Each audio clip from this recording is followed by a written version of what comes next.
37 de ani, am concurat la cura scurtă. Cum a fost?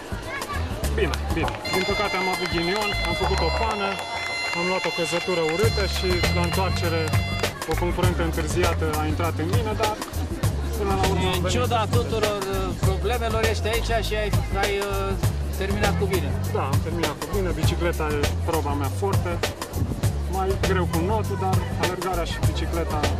Este prima oară când... Prima oară la Vama Veche, la 2 mai, anul trecut am abandonat din cauza apei foarte reci, n-am intrat în apă și anul ăsta am reușit să termin cu bine. Felicitări, foarte bine. Cum ai descrie a treia ediție a maratonului? A triatlonului?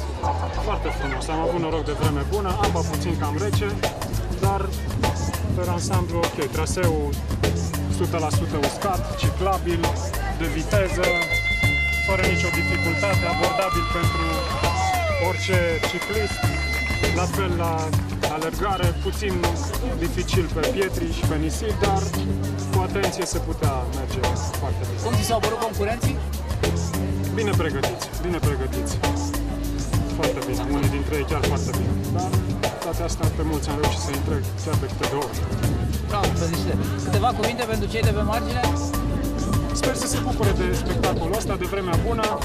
Sperăm că în sfârșit a venit vara și putem să ne avem un weekend prelungit frumos pe malul mării. Pentru organizatori? Excelentă organizarea până acum. Să vedem în continuare ce surprize ne-am mai pregătit, dar nu cred că se vor dezminți nici asta. Ok, felicitări, să ne vedem și la anul. Și îți doresc să câștigi. Mulțumesc!